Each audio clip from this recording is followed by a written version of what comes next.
Welcome to another episode of our personal empowerment audio program, Finding Yourself in Paradise.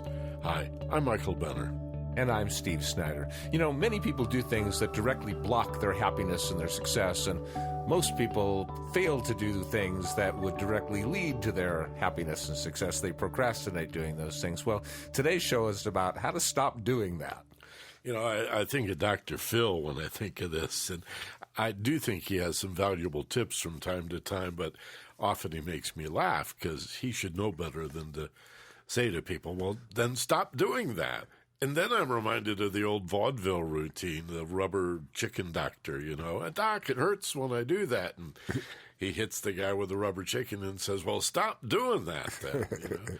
Funny, but if it were only that easy. You know, we're talking about well-ingrained habits. We're talking about habits that, get this, often have a secondary or tertiary layered, you know, deeper and deeper payoff involved, where it may be a negative habit, like take cigarette smoking, for example, or overeating, common habits that are difficult to control, but there's a payoff, there's a reward. With the cigarettes, you get to hang out with a group of friends, right? With the overeating, well, food tastes good. You get to go out to dinner a lot. You get to have dessert all the time. And so we need to talk about how do we manage or control these habits, and how do we address the hidden payoff that we're getting so that in most cases we can continue to meet a lot of the benefits that we're getting from a otherwise negative habit and just let go of the negative part of the habit and keep these payoffs if we can. Yeah, it starts with the ability to identify what is it I want to change? What is it that I'm doing that I want to stop doing? Now, if you can't think of anything that you're doing that you want to stop doing, then take a look at what are you procrastinating doing? What is it you know you ought to be doing that would benefit you to do that you aren't doing? In any case, there's something you're doing, whether it's procrastinating something or doing something inappropriate that you want to stop doing. You have to identify that first. So pick something. Maybe it's procrastinating. Maybe that's your thing. Maybe it's being late. Maybe it's the habit you have of picking your nails or biting your nails. Whatever it is that you do that you don't want to do, the process of breaking, changing, Michael doesn't like the word overcoming, and I'm not real fond of it either. I guess releasing the habit, replacing the habit, sort of letting go of the autopilot behavior, taking it off autopilot, reprogramming the autopilot so it comes back on with a new behavior. It's not getting rid of a habit. It's sort of changing a habit into something different. Yeah, let's talk about why you and I have issues with this idea of overcoming a habit. It's because it tends to play into your idea of being a helpless victim, that this situation has been done to you. In fact, like so many things in our lives, we've created the situation. You know, in a general sense, the barriers that stand between us and what we call success are barriers that we have built ourselves. We laid every brick. We rolled that fence out and erected it. We built that wall, right? So this mental image that you may have about having to scale that wall or break through it or dig under it or go around it or something, it's your wall, right? I remember in college or maybe even high school reading this poem called Good Fences Make Good Neighbors. But it really argued both sides, the pros and cons of fences. And I think the same thing with barriers. We put walls up to protect us, but then we find ourselves imprisoned by the very limitations that we have imposed on ourselves. So you don't have to overcome them. We need to release them. So let's say, for example, the habit you want to change is you're being late. You're one of those people who is frequently late. I have an issue with you people who are frequently late, by the way, because it seems to be, on some level, there's like, your time's more valuable than mine if you make me late, and it's okay because I have an issue with people who are perennially late.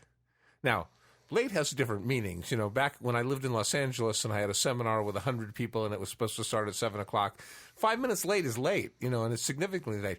Here on Maui, 15 minutes late, 20 minutes late, that's not really late. Like the next day is sort of late, but it has a widely differing meaning. But people who are just always one of the last ones there or making other people wait for them. If you're one of those kinds of people, then the way you change that habit, very simply, is to have the intention to do so and then take yourself out of your normal consciousness where your autopilot's running all the time and take yourself into this place we call paradise. And in this paradise place, you can take a look at this habit from a third witnessing point of view, from a higher perspective, from a sort of stepping out and looking at what you do and the way you do it. And, for example, start with the beginning of your day. Let's say you're late to work or you're late to school or you're late to whatever your first appointment is, generally speaking, because you oversleep or because you wake up at the very last minute. So that's the place where you start the reprogramming. You close your eyes, you take a deep breath, you go to paradise, to a peaceful place, you take a few more deep breaths, and then you imagine yourself. This is the first of many times you'll do this. You imagine yourself awakening in the morning earlier than you usually do, say maybe 15 or 20 minutes earlier than you usually do, and find yourself, instead of jumping out of bed and rushing into your day, having a leisurely 3 or 4 or 5 minutes to just gently, lovingly, leisurely wake yourself up out of this deep sleep into this light sleep, into this awake state, and see yourself moving even more gently and slowly through your morning, but with lots of time, and find yourself, even at the end of all that, with 10 or 15 extra minutes that you wouldn't have, showing up where you need to be early. Imagine the luxury of showing up early and having all this time to just relax and, a cup of coffee if that's your thing, or the morning paper, or whatever it is, not having to rush into whatever it is that's first in your day. Imagine the reward of seeing that in your mind. Imagine the reward of how it would feel to be so unstressed. And in doing so, you've showed your mind, step one, where it is now, and step two, where it can be is better. This is a great opportunity to talk about something that comes up a lot in these programs. It's a very important part of setting goals, which is understanding that avoiding a negative behavior is not a goal, because you can't really think of a negative. If I say, we talked about this a couple of weeks ago, don't think of an elephant. Well, of course, it pops into your mind. You better not forget. And what you're doing is planting a suggestion that's just as effective as if you'd said to yourself, well, I'm probably going to forget. It's likely that I forget.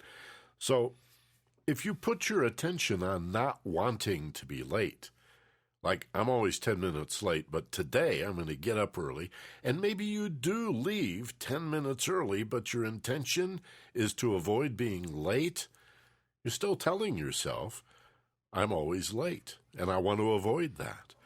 Something's going to happen. Even if you left 10 minutes early to avoid being 10 minutes late, you'll encounter traffic or catch every red light. Something will come up. I love the excuse I used to get in Los Angeles when people were late, and they'd say, well, I ran into traffic.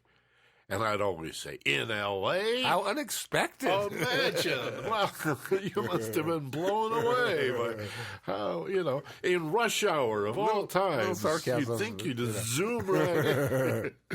But the truth of the matter is, even if this person had left early, if their intention was to avoid being late, the subconscious mind is so powerful, it's giving you what you put your attention on. When you say avoid being late, what picture comes to your mind? Yeah, being late. That's the only picture there is that you can associate with the concept of avoid being late. I think of the Disney movie, isn't it? The March Hare, I'm late. I'm late. For a very important date. Yeah, exactly. So we have to reprogram the behavior. It's not enough to say, I don't want to be late anymore, or I'm determined not to be late anymore. I will leave early to avoid being late. You can't do that. You have to say, I'm going to be on time, or I like Steve's suggestion even better. I love being early. And I relish and I luxuriate in pulling into that parking place 10 minutes early, knowing that that'd give me the time to sit out in the parking lot and breathe a little bit and compose myself and gather my thoughts, whether I'm going to work or an appointment at somebody else's work or whatever it happens to be. I think this is a real good example of a habit we need to stop, to break, but again, maybe better to just release, because it's pretty clear to people in the field that being late is directly linked to poor self-esteem. Yeah, there's probably some anger, some passive-aggressive behavior under being late, there's some hurt underneath all of that, Some rebellion. Maybe. There's something. But bottom line is that it's a thing that you do that it would behoove you to not do, and that probably everyone you know is saying to themselves, I wish he or she would stop doing that, because it bothers people and it's offensive when you're consistently late.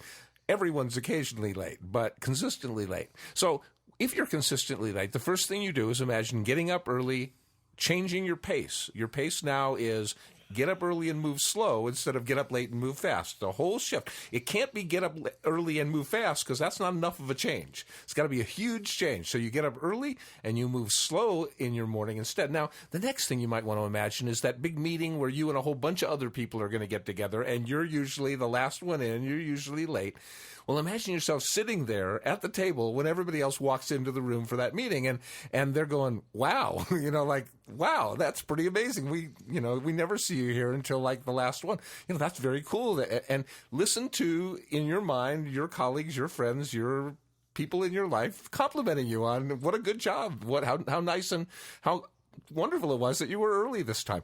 Relish in that. Actually, of course, it's only you talking to you. It's only your esteem of yourself that you really need. You don't need their approval.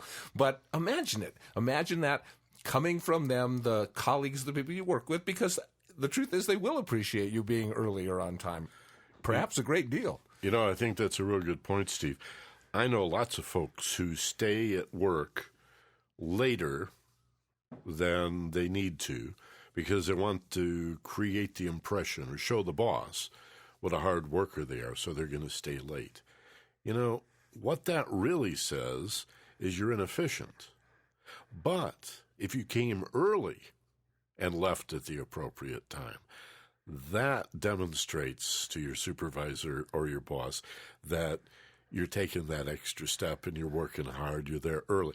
If you want to add to your work day, don't put it on the back end. Put it on the front end. I never thought of that. That's a very interesting concept. Certainly when you show up early, only good things can happen, because at worst, you get to just sort of space out and relax and unwind. And at best, you might be able to get to prepare a little bit more for whatever it is you're going to do. Certainly before any major performance or test or anything, where the outcome really matters, you definitely don't want to be late to something like that. In fact, even being on time is much too stressful. You have to be early. So imagine yourself and the benefits and the rewards of being early.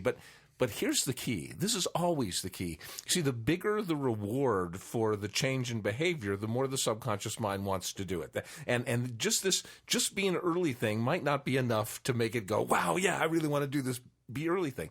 What you have to link it to in the subconscious mind is this concept of, if I can change this habit, this lifelong habit, this hugely ingrained habit I have of being early, then what else could I do? What possibilities are in front of me? What other habits could I change? What else could I make myself or ask myself or get myself to do or become? That's what really excites the subconscious mind. So you show it that, yes, not only did you create this new habit of being early and you see yourself awakening early and moving slowly and having plenty of time and then showing up early to events and having people compliment you and really feeling proud of yourself that you made this change, but let the subconscious know that if you can make this change, it gets to start to fantasize about what other changes might be possible as well. The truth is, many of our bad habits, our negative habits that we'd like to stop, and as Steve and I are saying, what you really need to do is reprogram so that the trigger is still there, but instead of triggering an automatic or autonomic negative behavior, a destructive behavior, same trigger, but it goes into a positive, life-affirming way. You see, what's difficult in a lot of the areas where we have these habits we'd like to stop or break is that they really work in terms of managing stress. They may not be the most elegant way of managing stress. In fact, they may be quite inefficient. Most of them are, like biting your fingernails, for example, or knee bouncing, which really irritates me when people do this. And all kinds of people find themselves bouncing one knee or the other throughout the day, don't even realize how that tends to irritate the other people around them who then tend to pick up that behavior. It's sort of like the way a yawn can be contagious. One person does it and then it suddenly spreads through the room. Well, why are you bouncing your knee? Or why are you pulling your hair out or biting your fingernails? Because it reduces stress and anxiety.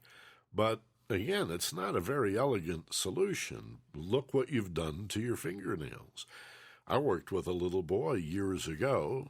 He's a young man by now, I'm sure, but given the time that passed. But I think he was 9, maybe 10 years old, and he was pulling his hair out, twirling it in his fingers during school from the front of his hairline and slowly pulling and yanking. And I said, why do you do that? I mean, his mother was there, obviously. You don't see children without at least one parent, one adult being there. And his mom had brought him in. I said to the boy, why do you do that? He says, because it feels good. I said, that can't possibly be. Pulling your hair out doesn't really feel good, does it? He says, it feels good when the pain stops. You see what he was doing? He was torturing himself. He was creating all of this unnecessary pain to enjoy the relief when it finally stopped, when he finally got this hank of hair pulled out of his head. But, of course, look what he was doing to his hairline. He looked sort of funny, actually. And when you bite your fingernails down to the nubs, what is it, nibs or nubs? I'm not quite sure. When you chew on the end of your fingernails like that, it's not a very pretty thing to look at. And it can be quite uncomfortable, even painful. And yet you need to understand that it's more than just a negative habit. You have found a negative, destructive, and largely ineffective way to manage stress, but nevertheless, you are managing stress, you see. So wouldn't it make sense to find a better way? What I told this little boy to do, and a technique I've used a lot with nail biters, is gather up that energy. As soon as you find yourself bringing your fingernail up to your mouth, as soon as you catch yourself consciously. And I said to the boy, as soon as you find yourself twirling that hair around we could have asked him to get a military haircut. That was another solution. But instead, let's try this. As soon as you find yourself twirling that hair around your finger and starting to create that pain, to enjoy the good feeling when it stops, gather up that stress, that anxiety, and that muscular tension, and use your imagination to visualize yourself holding it in your hand and throw this imaginary angst against a nearby wall and see it explode with fireworks and loud sounds, as if you are a cartoonist, as if you could animate this cartoon with this, wacky energy being thrown against the wall and all these colors exploding. And boy, the subconscious mind just eats that up and says, wow, look at all that anxiety and stress that we just released. Boy, and then take a nice, slow, deep breath or two and feel yourself having released that anxiety. Those silly pictures really, really work, especially when you combine a breath or two and a feeling of letting go. That's what really releases the anxiety. But do you see how much more effective that is? Pulling your hair out or biting your nails? Yeah, whereas pulling your hair might be a bit extreme, I think biting your nails or picking at your fingernails is a pretty common habit and an easy one to change. So the basic premise is find the replacement that feels better. So you close your eyes, you take a deep breath, you go to your peaceful place, and when you create the trigger in your mind? Like what is it that starts the process in your mind? You feel the anxiety, and then the finger starts moving toward the mouth. Well, as soon as the finger starts moving toward the mouth, that's the trigger. You get it in your mind that as soon as that movement starts, you become conscious. You were unconscious, but now you become conscious, and you decide instead of biting that finger, you're going to take that thumb and that finger and squeeze them together. Take a deep breath and release the energy that way. Or take the thumb and finger and squeeze them together and create a laser beam that you shoot out into space. But get some concept in your mind that I get to release this anxiety without actually damaging my nails. And then hook this to a greater feeling. Like, now imagine yourself at the end of the day or at the end of the week or at the end of the month with really beautiful fingernails, like really beautiful, and really proud of yourself that you were able to change this habit, and left with that feeling of, wow, if I could change this habit, I think there's some other habits I can change too. In fact, I'm sure there are, and I'm sure I can change them in wonderful ways. Similar to this, and not uncommon with teenagers, is picking at your face and even cutting on yourself. Now, picking on your face, again, ask yourself, if that were a dream, what would it mean? Well, it would probably mean there's something you don't want to face, or even more likely, something to do with your character and a concern about your appearance and how you look. The irony is, by picking at your face, you're going to create sores and, even more anxiety. So it's not a very effective strategy. And the idea of cutting on yourself, this, again, is not that uncommon. The bloodletting, and a lot of teenagers cannot tell you why they do this, even if they don't know anybody that's ever done it. They're not copying the behavior. What is it about cutting on yourself slowly? It has to do, in most cases anyway, with trying to release some kind of anger. Right? It's frustration. It's feeling like you're still a kid in many ways and nobody is listening to you. You don't have any impact in the world. Nobody cares how you really feel. Your parents want you to listen to them, but they're not really giving you the respect that you... I remember that Alice Cooper song from years ago, 18, I'm 18. I'm not a child, but I'm not a man. Right? I can go to war and shoot at people and be shot at, but I can't sit down and have a beer. It's a pretty strange kind of a place to be between, and for women also, to be in between being a little girl and an adult is a very difficult time. The oldest one at the kids' table. Yeah, exactly. That's often me.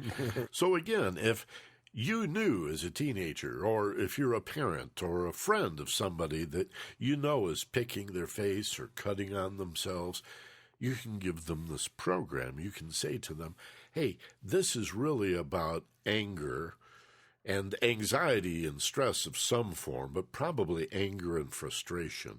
So let's find a better way, a more appropriate way to vent, to release, again, not to overcome, to let go, than cutting and bleeding yourself. How about paint an angry painting or draw an angry picture, dance an angry dance, sing an angry song, run an angry run, right? Yell an angry yell at an appropriate time and place. Again, the idea is not to avoid the behavior, but to substitute a more effective and appropriate behavior for the negative, destructive behavior. And then after you've danced the angry dance or run the angry run, after you've faced the anger that way, then you can stop and sit down and ask yourself, what's the hurt underlying that anger? Like, why was I angry? What got hurt inside of me that caused me to be angry? So I can heal that hurt so that thing won't make me angry anymore. So I can take that button offline, so to speak. So there's great value in facing the anger in this way. But the idea is, facing it by cutting or facing it by pulling your hair out or facing it in those self-destructive ways is exactly that, self-destructive. What we want to do is take that same energy and make it self-constructive, do something positive with the energy. If you smoke cigarettes and you want to quit smoking cigarettes, the hardest part about smoking cigarettes is not the quitting. I mean, Mark Twain said quitting smoking is easy to do. I should know. I've done it 1,000 times. It's the not starting again. Some people quit for 5 minutes, some people quit for 5 hours or 5 days. It's the not starting again. And unless you replace it with something else, then you're going to start again. As soon as you get stressed, as soon as you get into a situation where you can't think about cigarettes anymore because you're off into having to handle some kind of problem, you're going to automatically pick up a cigarette again. So what you have to do is replace the habit. Now, what most people don't understand about cigarettes is that the biggest bonus people get from smoking cigarettes is that when they actually smoke a cigarette, when they inhale that cigarette, it's the only time all day long, it's the only time they actually take a deep breath. Cigarette smokers all day long are breathing, and then they light up a cigarette and they go, that first hit. And then all of a sudden, there's cigarette smoking mixed in with, but there's more oxygen than the brain has gotten all day long or since the last cigarette. And that's the key. So what I've taught people to do for many, actually decades and decades now, is whenever you want to have a cigarette and you get that urge, instead you take a very deep, luxuriating, slow, deep breath, and whenever possible, drink a glass of water. And that time that it takes to do those things, you'll get over that need for that cigarette. But that slow, deep breath is the key. Quitting smoking is easy. It's replacing it with a habit that your mind loves to do more that makes it easy to not start again. And I did that. I quit 35 years ago smoking cigarettes. And then I met a girl that I wanted to date, and she smoked Marlboros, and I wanted her cigarettes. I wanted to share those Marlboros with her. So first I'd take a hit off her cigarette, and then I'd light two and hand her one, and then I'd buy 2 packs and give her one and keep one. Then I bought a carton and split it. It was very insidious the way it snuck up on me. But on the back side of that, when I finally quit 30 years ago, one thing that really helped me a lot was to substitute for my negative image of all that I was going to lose. I had in my head, I realized one day in meditation, boxcars, trainloads of cigarettes I'd never be able to smoke. All this enjoyment and all this pleasure for weeks and months and years and decades that I'd never be able to have again, right? And it occurred to me in the midst of this visualization that the only cigarette I had to quit was, as you've just said, Stephen, the next one. I was just quitting one cigarette, not trainloads of cigarettes, but just one stinking coffin nail, and I could quit one cigarette. That'd be easy to do. The next one, just never have the next one. And visualizing that, seeing myself snapping that in two and tossing it in the bin, that's pretty much all I needed. Really helped a lot to just reframe in my mind. Cigarette smoking was no reward. I was seeing it as some kind of wonderful reward that I get for myself. And, of course, it's not true. So that kind of if you're familiar with the term reframe, and if you're not, now's a good time to introduce the term to yourself, to reframe it. Like you'd take a picture and put a different frame over it, or maybe crop a landscape photo so it's now a portrait photo. You create a new context. You reframe it, right? It's a whole new approach to looking at reality. And you can switch that way from a negative to a positive reward. So you see yourself, instead of having that cigarette, having that deep breath and maybe that glass of water, and you see yourself 20 years from now, 30 years from now, 40 years from now with your grandchildren, going, wow. And they're saying, Grandpa, we're so glad you quit smoking so long ago that you were able to, whatever it is, that is the great reward for you. The key here is the mind wants to do what feels good and it doesn't want to do what feels bad, and it wants to do what feels better than even what feels good. So the best feelings you can imagine, the best reward you can imagine, the greatest outcome you imagine. What's the ultimate reward for quitting smoking? Well, health, longevity, happiness, all that kind of stuff. And you could even go to better breath and all kinds of things to make the mind really excited about being a non-smoker. Much more excited about that than it was about being a smoker. If you overeat and that's your problem, then it's like you said, like Michael said, it's not every hamburger from now on and the rest of the, it's this one hamburger. Instead, the salad sounds better this time, just this time. And then, of course, the great rewards of trimmer, thinner, healthier, more attractive, stronger heart, all that. Take your mind and give yourself huge doses of reward. Give your mind huge doses of how wonderful it will be when we accomplish this thing we're working on, when we've released this habit and replaced it with this one, when we've let go of overeating and replaced it with eating healthy, when we've let go of biting our nails and replaced it with releasing our energy, our anxiety, and finding the anger and finding the hurt underneath, when we've released the habit of being late and find ourselves now regularly early and all the rewards that come with doing that, when we've changed our mind and felt the power to change our mind and start to look at all the other areas of life that maybe we're doing things okay, but maybe we'll want to take it from good to great, or maybe there's an area where we haven't yet ventured, we've been procrastinating, and now it's time to take that step. See, the secret here is to wake up, to free yourself, and to become conscious. Habitual living is unconscious, and you may find yourself arguing for it from time to time. I've had people in class, I've had clients in my office argue for the benefits, apparently, of living habitually. It's sort of like that myth of multitasking. Steve and I did a program on this a few months back. People think they're more productive if they multitask and get a lot of plates spinning in the air all at the same time. And it's not true. We've got all kinds of studies to prove that your performance goes way down when you try to do many things at the same time. But you create an appearance. You see, you fool yourself into thinking you're getting a lot done. Well, the same thing with habitual living. You're sleepwalking. You're hypnotized in the most negative kind of a way. And not aware, not present. You've checked out. You're not here. You're living your life habitually. You're driving home the same route you've always driven, going to work the same way you've always driven, and 99% of what you see, you don't see at all. You want to prove it to yourself? Tonight, when you drive home from work, or tomorrow when you drive to school or work, be conscious. Wake up. Focus your attention deliberately, and then you're going to have to do it again and again and again because your mind has been trained to habitually wander, to tolerate those distractions.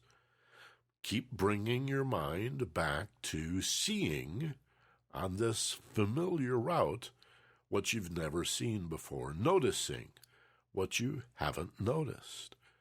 There's a story I tell about the brownie that I ate and never tasted a thing. It was regrettable because I don't allow myself to eat a lot of high-sugar foods and really junky foods. But this one time I'd caved, and I said, what the hell, so give myself a special treat. I've been good. And I ate the whole damn thing and never tasted any of it, and immediately thought, my God, what if I live my whole life and forget to pay attention? You see, this is the danger of living habitually.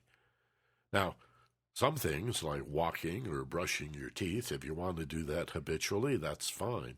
But, communicating with your spouse or doing a really good job at work or at school or making critical decisions in your life about career and relationship and your values and your ethics, what's important to you, these things are often done habitually. That's what most people are modeling. Oh, well, it was convenient. It just sort of happened. That's my destiny. That's my fate. No, that's a choice that you're refusing to make. Isn't it a Rush song where they say if you refuse to choose, you've still made a choice? You see? You're choosing not to choose. You're choosing not to be awake. You're choosing to leave it on autopilot. Because why? Because it's easy? Because it's familiar? Because that's the way most people live their lives? Gosh, I'd hate to see you wake up as a senior citizen or an elderly person and realize your life's pretty much gone, and you lived so habitually that you forgot to pay attention. You know, the easiest way to create the consciousness of change in getting the mind to want to release habits and do it differently is to ask one simple question, and that is, how do I do this better? You ask yourself, how do I do this better? And your mind has to stop and go off of autopilot and think, what behavior changes, what action changes do I need to do differently to make this outcome better than it is now? Anytime you ask yourself, how can I do this better, you take your mind off of autopilot and you look at creatively different ways of doing things. You can't look at every area of your life at once, but you also must look at areas of your life if you want to enhance your life. And we have a deep urge to do that. So explore different areas of your life. How can I do this better? How can I improve? How can I grow? How can I get out of a rut and into a groove with this thing that I'm doing here? Do it in the areas of your life that are most important. But habits do serve. I mean, yeah, there is the walking down the street, left, right is a good thing to do. Although once in a while, it's very valuable to stop and go out into a park somewhere and then just actually pay attention to the left, right, and walk consciously. You know, the great Vietnamese Buddhist priest Thich Nhat Hanh. I love that work. I love his work. Very prolific author. He says he does these walking meditations, and he says there are times when you should walk as if your feet are kissing the ground. Yum. Wow. Yum. Wow. I like that. Why not? Yeah, that has to be done barefoot, I think. Otherwise, I'm going to do that tonight. I think that's a spectacular concept. So when you're brushing your teeth, like left, right, or up, down, however you do that, it's fine. But once in a while, maybe do it consciously and do it around and do it somewhat differently. Drive to work a different way so that you force yourself to be conscious of certain things. But for me, the real secret is to keep asking that question, how can I do this better? How can I improve? How can I get out of this rut and into a groove? So let's do an audio journey, a visualization, meditation, a contemplation type exercise to go to paradise, as we say. And we'll rehearse this whole idea.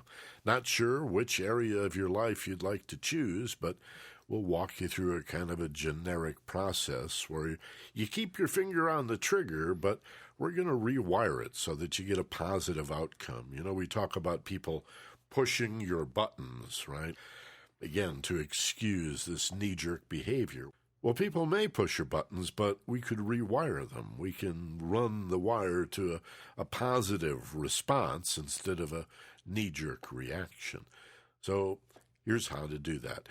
Normal consciousness, it would take thousands of repetitions, in most cases, to install a new behavior. But when you relax and still the body, calm the emotional nature, and quiet the mind, we can accomplish in just a few repetitions what it might otherwise take thousands of repetitions to learn, to understand, and to really substitute a new behavior. So get comfortable now, and a couple of shoulder shrugs and some head rolls to get sort of loose, and then become balanced, not rigid, but sitting erect and relaxed, balanced like a stack of blocks, with your head above your neck and your shoulders, and imagine your spine falling into perfect alignment, every vertebrae, every disc sliding right into its perfect place, creating for those nerves that run down the center of your spine a path of least resistance. An opening to feeling safe and relaxed. And ready to face the question, how do I stop doing this? Whether it's something you do that you wish to refrain, or something you'd like to do but you've been procrastinating again. How do you stop doing that? Well, first you must breathe. Very, very deep, and allow your consciousness to seep deeper and deeper, more and more relaxed, because it's here in paradise that you can face the facts.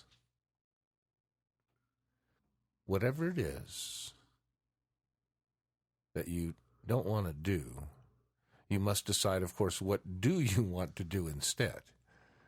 You have to get the picture of what you actually do want clearly inside your head.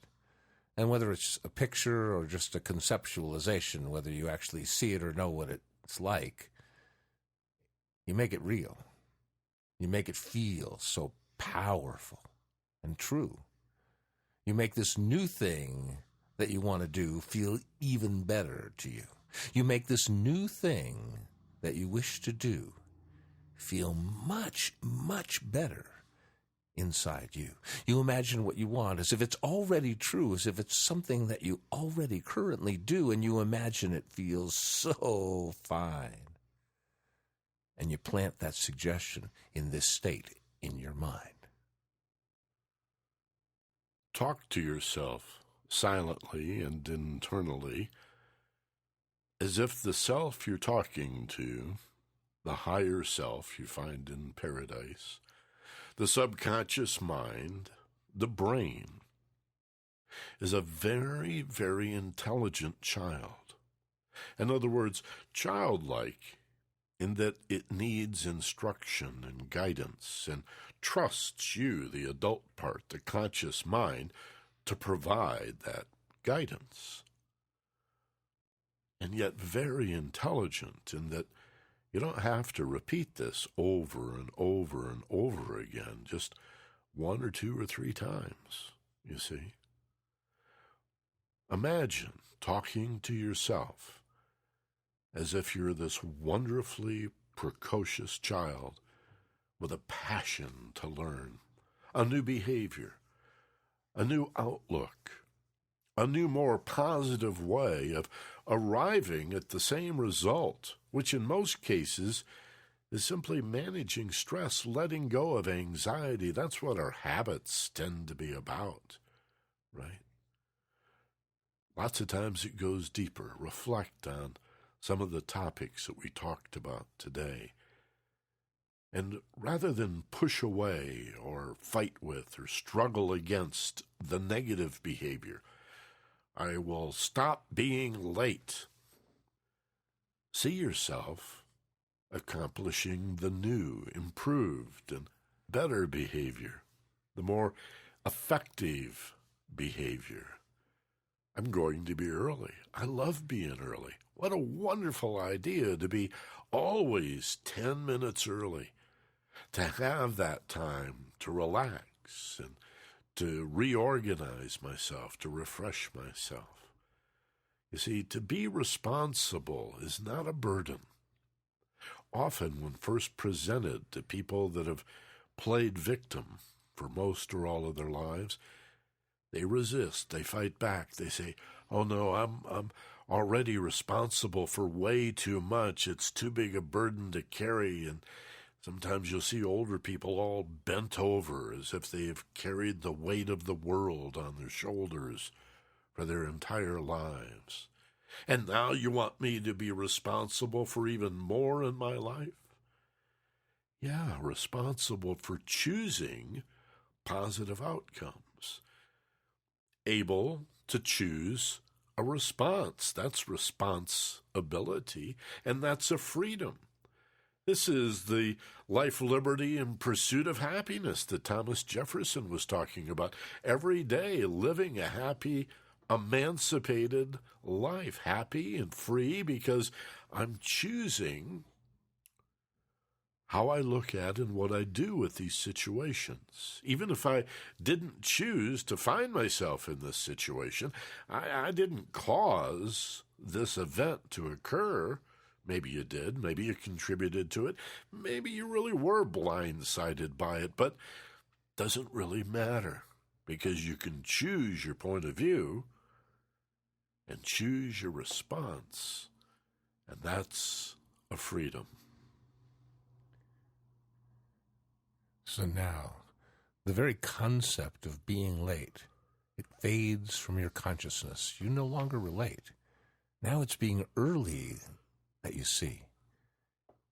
That is what you choose to be. And every time you close your eyes and go to this place called paradise, you see yourself early. and it feels so fine. The only pictures you have in your mind of being early now, that's who you are, and you're a being that is early, and it feels like you're a star because it's so wonderful. It brightens up your day. It brightens up your life. It brightens up your friends, and it brightens up your wife, and it brightens up everyone who's had issues with this before, because now you're early, and now you care more. You feel it, you heal it, you allow it to pass. Light fades from your consciousness. It's over at last. From now on, it's early. That's all that you see. There in your consciousness, it's early, always early. And it feels so fine. And along with that feeling comes in your mind, that feeling, if I can do this, what else can I do? What other dreams can I make true? What other habits can I choose to release? How much more inner peace? I mean, what can I do? What can I be? If I can change this, well, then I can change me.